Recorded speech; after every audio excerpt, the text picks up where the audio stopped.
చూస్తున్నాం ఇప్పటికే అటు పాకిస్తాన్ ఉగ్రవాదుల్ని పెంచి పోషిస్తుంది అంటే చెప్పి కూడా లేదు కావాలని మాపైన ముద్ర వేస్తున్నారని చెప్పి ఎక్కడికక్కడే తనని తాను డిఫెన్స్ చేసుకునే పరిస్థితిలో ఉంది పాకిస్తాన్. ఇప్పుడు అటువంటి ఘటనే మరొకటి తెరపైకి వచ్చింది. ఉగ్రవాదాన్ని పెంచి పోషిస్తున్న పాకిస్తాన్ మరోసారి లష్కర్ ఏ తోయిబాకి సంబంధించిన ఉగ్రవాదులకి సెక్యూరిటీ కల్పించడం, వాళ్ళకి సంబంధించి ఒక సెక్యూర్ ప్లేస్లో వాళ్ళని ఉంచడం కూడా మనం చూస్తున్నాం. వాళ్ళని పూలతో సత్కరిస్తూ కూడా వాళ్ళకి వెల్కమ్ పలుకుతున్న వీడియోస్ కూడా మనం బిగ్ టీవీ స్క్రీన్ పైన చూస్తున్నాం. టెర్రరిస్టులని పెంచి పోషిస్తుంది పాకిస్తాన్ అనడానికి ఇదొక ఉదాహరణ కనుక అనిపిస్తుంది. మరోసారి పాకిస్తాన్ ఈ విధమైన చర్యలకి పాల్పడి అడ్డంగా దొరికిపోయిందని చెప్పుకోవచ్చు. ఎందుకంటే ఇంతకుముందు ఆపరేషన్ సింధూర్ టైంలో కూడా ఎవరైతే చనిపోయిన ఉగ్రవాదులు ఉంటారో వాళ్ళకి దహన సంస్కారాలు చేస్తున్న సమయంలో కూడా పాకిస్తాన్ ఆర్మీ అక్కడ పహారా కాయడం కానీ, సెల్యూట్ చేయడం కానీ, పాకిస్తాన్ జెండాని వాళ్ళపైన కప్పి వాళ్ళకి వీడ్కోలు పలికిన వీడియోస్ కూడా మనం ఆ న్యూస్ను కూడా మనం బిగ్ టీవీలో చూసాం. ఇప్పుడు మరోసారి నిదర్శనంగా దానికి సంబంధించి ఈ వీడియోతో ఇంకోసారి బయటపడిందని చెప్పుకోవచ్చు. మనం మళ్ళీ వాళ్ళకి పూల వర్షం కురిపిస్తూ పాకిస్తాన్ సైనికులు వెల్కమ్ చెప్తున్నారు టెర్రరిస్టులని. అయితే సైఫుల్లా కసూరికి పూలమాలతో స్వాగతం పలుకుతున్న వీడియోని మనం చూస్తున్నాం. 26 మందిని సుమారు పొట్టన పెట్టుకున్నారు ఈ టెర్రరిస్టులు. అటువంటి వారికి సత్కారాలు చేయడం ఇప్పుడు హాట్ టాపిక్గా మారింది. అటువంటి టెర్రరిస్టులకు ఏ విధంగా సత్కారాలు చేస్తారని చెప్పి కూడా ఇప్పుడు క్వశ్చన్ మార్క్ అనేది నెలకొందని మనం చెప్పుకోవచ్చు. సైఫుల్లా చుట్టూ టైట్ సెక్యూరిటీని ఏర్పాటు చేశారు. సెక్యూరిటీలో ప్రస్తుతానికి ఉంది అటు లష్కర్ ఏ తోయిబా అని కూడా చెప్పుకోవచ్చు. లష్కర్ ఏ తోయిబాకి సంబంధించిన ప్రతి ఉగ్రవాదికి కూడా పాక్ ఆర్మీ సెక్యూరిటీని కల్పించింది. దానికి సంబంధించిన విజువల్స్ కూడా మనం చూస్తున్నాం. టెర్రరిస్ట్ చేతుల్లో కూడా ఇప్పుడు అత్యాధునిక ఆయుధాలు ఉన్నాయి. వాళ్ళ చేతుల్లో AK-47 and M4 carbine missiles కూడా ఉన్నట్లు మనం చూస్తున్నాం.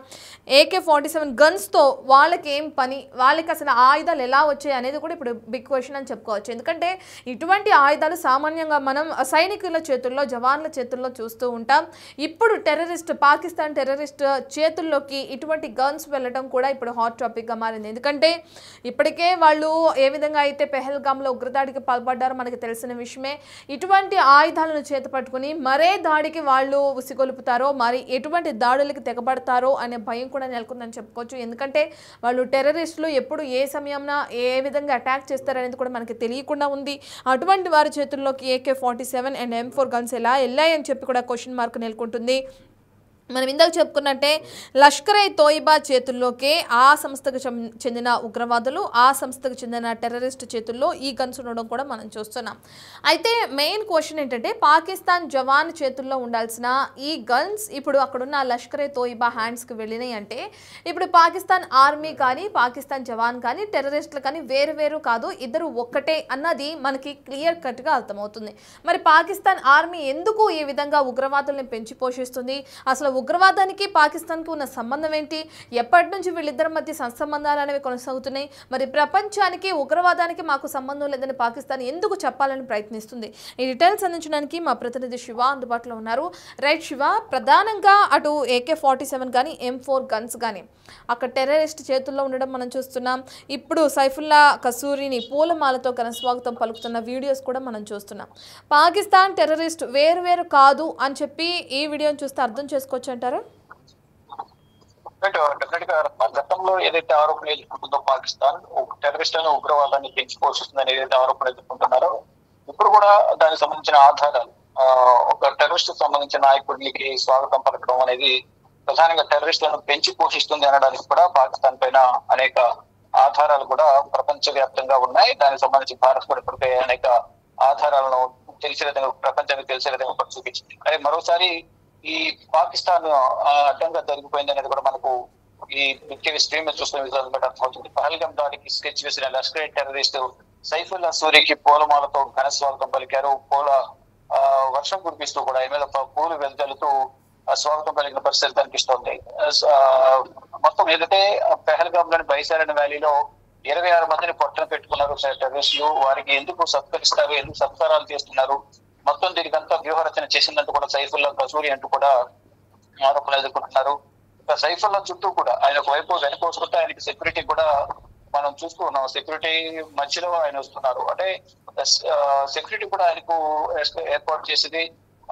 మొత్తం టెర్రరిస్టుల చేతులు అత్యాధునిక ఆయుధాలు అనేవి కూడా కనిపిస్తున్న పరిస్థితి కనిపిస్తుంది. టెర్రరిస్టుల చేతులు AK-47 M4 కార్బైన్ మిలిటరీ చేతుల్లో మాత్రమే ఉండే M4 కార్బైన్ ఇటు ఉగ్రవాదుల చేతుల్లో కూడా, పాకిస్తాన్ ఉగ్రవాదుల చేతుల్లో ఉండడం కూడా కొంత ఆశ్చర్యాన్ని కలిగిస్తుంది. లష్కర్ తోయిబా చేతుల్లోకి ఎలా వెళ్ళింది ఈ కార్బైన్ అనేది కూడా ప్రధానంగా చర్చ కొనసాగుతుంది. ఒకవేళ చూసుకుంటే పాకిస్తాన్ ఉగ్రవాదాన్ని పెంచి పోషిస్తున్నట్టు కూడా గతంలో కూడా అనేక ఆరోపణలు ఎదుర్కొంటుంది. దానికి తగ్గట్టుగానే పాకిస్తాన్ స్థావరాలు ఎదుర్కొన్నాయి. పాకిస్తాన్ అని ఉగ్రవాద స్థావరాలు అనేక గుర్తించారు. దాంట్లో 21 ఉగ్రవాద స్థావరాలు, 9 స్థావరాలను భారత భద్రతా బలగాలు పట్టుబెట్టాయి. మిగిలిన 12 ఉగ్రవాద స్థావరాలపై కూడా త్వరలోనే అటాక్ చేసే అవకాశం అయితే ప్రధానంగా కనిపిస్తుంది. అంటే ఉగ్రవాద చర్యలకు పొందుకుంటే మాత్రం తదుపరి యాక్షన్ సీరియస్ గా ఉంటుంది అనేది భారత ప్రభుత్వం చెప్తుంది. దానిలో భాగంగానే మొత్తం 21 ఉగ్రవాద స్థావరాలు గుర్తించిన భారత భద్రతా బలగాలు 9 స్థావరాలపై మాత్రమే దాడులు చేశాయి. ఇంకా మిగిలిన 12 స్థావరాలపై కూడా దాడి చేసే అవకాశం అయితే కనిపిస్తుంది. కానీ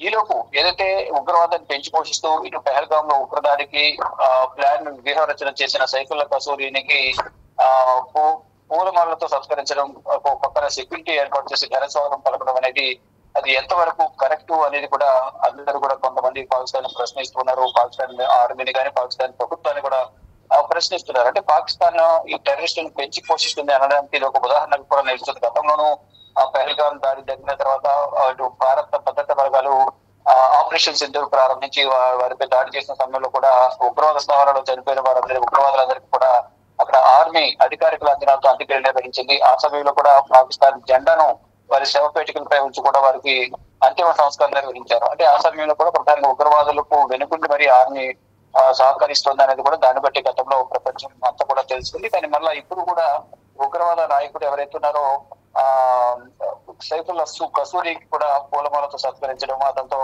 మాట్లాడుకుంటూ ఘనస్వాగతం పలకడం, సెక్యూరిటీ కూడా ఏర్పాటు చేయడం, ఇదంతా కూడా పాకిస్తాన్ అనుసరణలోనే ఈ టెర్రరిస్టులు అనేది పెరుగుతున్నారు. వారి సహకారంతోనే దాడులు కానీ స్థావరాలు ఏర్పాటు చేసుకోవడం అన్ని కూడా పాకిస్తాన్ అనుసరణలోనే ఉగ్రవాదం పెరుగుతోంది, ఉగ్రవాదాన్ని పెంచి పోషిస్తున్నారని కూడా మరొక ఉదాహరణగా ఈ స్క్రీన్ మీద చూస్తున్న విశ్వాసం బట్టి ప్రధానంగా అర్థమవుతోంది.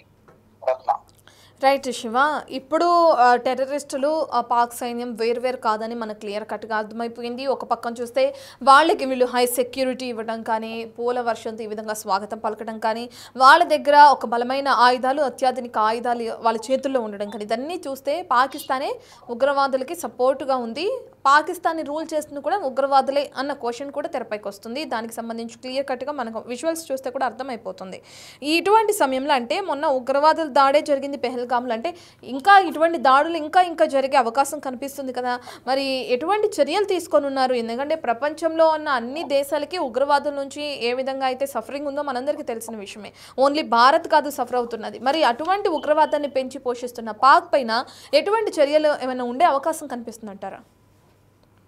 ప్రధానంగా తాత్కాలికంగా కాల్పుల విరమణ ఒప్పందం అనేది ఇద్దరి మధ్య కొనసాగుతున్న నేపథ్యంలో పాకిస్తాన్ పై ఇప్పుడు భారత్ ఎటువంటి చర్యలకు ఉపక్రమించడం లేదు. కేవలం ఏదైతే భారత్ లో నెక్కున్న ఉగ్రవాదులు ఎవరుతున్నారో పాకిస్తాన్ సానుభూతి పనులు కానీ, పాకిస్తాన్ సంబంధించిన ఉగ్రవాదులు అక్కడ పీఓకలు పాక్ ఆక్రమిత కాశ్మీర్ లో ట్రైన్ అయ్యి ఇక్కడ పెహల్గాం, మరోవైపు పుల్వామా గానీ, అనంతనాగ్ ఇటువంటి సరిహద్దు ప్రాంతాలు ఏవైతున్నాయో ఆ సరిహద్దు బారాముల్లా ప్రాంతాల్లో, సరిహద్దు ప్రాంతాల్లో ఉన్న వారందరూ కూడా అటవీ ప్రాంతాల్లో గాను, ఇటు సింధు నది పరివాహక ప్రాంతాల్లో ఎవరైతే జైలు నది పరివాహక ప్రాంతాల్లో నక్కి ఉన్న ఉగ్రవాదులకు సంబంధించి ఏరియాకి సంబంధించి పెద్ద మొత్తంలో ఇటు ఆర్మీ బలగాలు కానీ, సిఆర్పిఎఫ్, జమ్మూ కాశ్మీర్ పోలీసులు అందరూ కూడా భద్రతా బలగాలని కూడా మోహరించి సెర్చ్ ఆపరేషన్ అయితే సరిహద్దు ప్రాంతాలలో, కొండ ప్రాంతాల్లో కొనసాగిస్తున్నారు. ఇప్పటికే ఇటు లష్కర్ తోయిబాకి సంబంధించి కానీ, జైష్ మహమ్మద్కు సంబంధించిన ఉగ్రవాదులు కొంతమందిని హతమార్చారు. వారి ఉగ్రవాదుల కాల్పులు కూడా ఇటు భారత ఆర్మీ జవాన్ కూడా ఘటన జరిగింది. అంటే ప్రధానంగా ఉగ్రవాదుల ఏరియాకు సంబంధించి అనేక చర్యలు చేపడుతుంది. ఎవరైతే పెహల్గాం లో దాడి జరిపిన ఉగ్రవాదులు ఎవరైతే ఉన్నారో వారు కూడా ఈ జమ్మూ కాశ్మీర్ కొండ ప్రాంతాల్లోనే నక్కి ఉన్నారు. స్థానిక సహకారంతోనే వారందరూ నార్మల్ గా జనజీవనం సాగిస్తూ ఉన్నారు అనేది కూడా ప్రధానంగా ఎన్ఐఏ వద్ద సమాచారం ఉన్న నేపథ్యంలో మొత్తం భద్రతా బలగాలను ఇక్కడ మోహరించి సెర్చ్ ఆపరేషన్ అయితే కొనసాగిస్తున్నారు. ఎక్కడైతే ఉగ్రవాదులు నక్కి ఉన్నారో ముందు వారిని మట్టు పెట్టాలి. ప్లస్ ఎవరైతే కాల్పులకు తెగబడ్డారో బైసరద్ వ్యాలీలో వారందరూ కూడా పట్టుకోవాలి, కఠినంగా శిక్షించాలి. ప్రపంచం ముందు పాకిస్తాన్ హస్తం ఉందని చూపించాలనేది కూడా ప్రధానంగా భారత ప్రభుత్వం భావిస్తుంది. దానిలో భాగంగా ఇప్పటికే ఏదైతే ఉగ్రవాద స్థావరాలు ఎదుగుతున్న పాకిస్తాన్ లో అవన్నీ కూడా మట్టు పెట్టాలనే ప్రయత్నాల్లో భాగంగా ముందస్తు చర్యల్లో భాగంగా ఆపరేషన్ సింధూర్ లో ప్రధానంగా చేపట్టిన దాడుల వల్ల 9 ఉగ్రవాద స్థావరాలు మట్టిపెట్టారు. దాంట్లో అనేక ఉగ్రవాదులు చనిపోయారు. ఇక దానికి సంబంధించిన మూలాలు కానీ వారికి సంబంధించిన సానుభూతి పరులందరూ ఉగ్రవాదులందరూ కూడా ఇంకా జమ్మూ కాశ్మీర్ అటవీ ప్రాంతాల్లో కొండ ప్రాంతాల్లో నెక్కి ఉన్నారనే సమాచారంతో ఇప్పటికీ సెర్చ్ ఆపరేషన్ నిర్వహిస్తున్నారు. సెర్చ్ ఆపరేషన్ లో పలువురు ఉగ్రవాదులు ఇప్పటికీ హతమవుతారు. ఇంకా మరికొంతమంది అక్కడే ఉండి వారు ఇంకా కార్యకలాపాలు కొనసాగిస్తున్నారని ప్రధానంగా సమాచారం ఉన్న నేపథ్యంలో దర్యాప్తు కొనసాగుతూ ఒకవైపు సెర్చ్ ఆపరేషన్ కూడా కొనసాగిస్తూ ఉన్నారు. ఇటు మొత్తం అంటే సాధారణ ప్రజలలాగానే వాళ్ళు కూడా తిరుగుతున్నారు. ఈ పెహల్గాం గానీ పుల్వామా జిల్లాలో అక్కడే ఆ పరిసర ప్రాంతాల్లో సాధారణ ప్రజలాగానే వారు తిరుగుతున్నారు. స్థానిక సహకారంతోనే వారందరూ కూడా అక్కడ ఉంటున్నారు. ఎవరు కూడా సహకరించొద్దు, వారి గురించి సమాచారం ఉంటే వెంటనే వివరాలు తెలియజేయండి, మీ వివరాలు గోప్యంగా ఉంచుతామంటూ కూడా భద్రతా వర్గాలు చెప్తూ ఉన్నాయి. ఎన్ఐఏ కూడా చెప్తుంది. కానీ ఎవరు కూడా సమాచారం ఇవ్వడం లేదు. వారు ఉగ్రవాదులకు సహకరిస్తున్నారని ప్రధానంగా ఎన్ఐఏ వద్ద ప్రాథమికంగా ఆధారం ఉన్నాయి. ఈ నేపథ్యంలోనే సెర్చ్ ఆపరేషన్ అనేది కొనసాగిస్తూనే ఉన్నారు. ఎక్కడ ఉగ్రవాదులు కనిపించినా వారిని కాల్చేసే విధంగా కూడా కేంద్ర ప్రభుత్వ ఆదేశాలు కూడా జారీ చేసింది.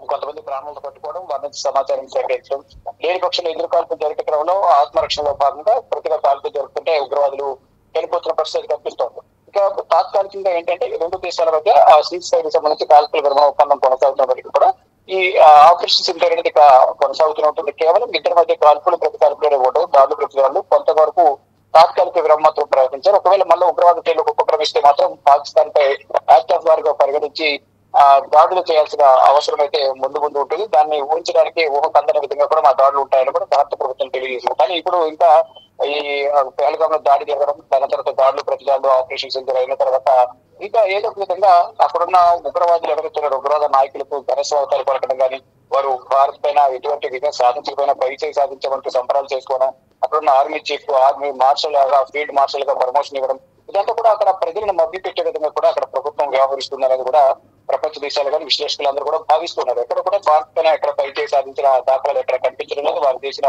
దాడులకు సంబంధించి కూడా ఎటువంటి ఫొటోస్ కానీ వీడియోస్ కానీ ఎక్కడ ఆధారాలు లేవు. కేవలం ఏంటంటే అక్కడున్న ప్రజల నుంచి వ్యతిరేకతను తగ్గించుకోవడానికి, వ్యతిరేకత నుంచి వారిని కాపాడుకోవడానికి భారత్ పైచేయి సాధించామనేది చెప్పుకోవడానికి ఆ ప్రజలకు వారిపై నమ్మకం కలిగించే విధంగా వారైతే మనమే పైచేయి సాధించాం భారత్ పైనట్టు కూడా వారికి వారు అక్కడున్న ఆర్మీకి ప్రమోషన్ ఇవ్వడం కానీ, అక్కడ భద్రతా అధికారులకు సంబంధించి కూడా అందరినీ అభినందించడం, ఇదంతా కూడా చేపడుతున్న పరిస్థితి కనిపిస్తుంది. కానీ ఎట్టి పరిస్థితుల్లో ఉగ్రవాదాన్ని ఉపేక్షించడం, ఉగ్రవాదాన్ని మట్టి పెట్టాలని భారత ప్రభుత్వం చెప్తుంది. దానిలో భాగంగా ఇక్కడ జమ్మూ కాశ్మీర్ అడవుల్లో ఉగ్రవాదుల కోసం సెర్చ్ ఆపరేషన్ కొనసాగుతుంది. కానీ మరోవైపు ఇక్కడ రెచ్చగొట్టే విధంగా పాకిస్తాన్ మాత్రం అక్కడ సంబరాలు చేసుకుంటూ కానీ అక్కడ ఉన్న ఉగ్రవాద నాయకులకు ఘనస్వాగతం పలకడం వంటివి ఇంకా చేస్తూనే ఉన్నారు.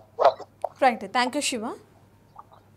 రైట్, ఇక మనం చూస్తున్నాం పాకిస్తాన్ ఆర్మీ, పాకిస్తాన్ ప్రభుత్వం కానీ మళ్ళీ అడ్డంగా బుక్ అయింది రెండోసారి. ఇప్పుడు అక్కడున్న ఎవరైతే సైఫుల్లా కసూరికి పూలమాలతో ఘనస్వాగతం పలుకుతూ విజయం సాధించారని చెప్పి ఏ విధంగా అయితే పూల వర్షం కురిపిస్తుందో మనం చూస్తున్నాం స్క్రీన్ పైన. దీంతో పాకిస్తాన్ ఉగ్రవాదం వేరు కాదు, రెండు ఒక్కటే. పాకిస్తాన్ ఉగ్రవాదాన్ని పెంచి పోషిస్తుంది అని చెప్పి కూడా క్లియర్ కట్గా మనందరికీ అర్థమైపోతుంది.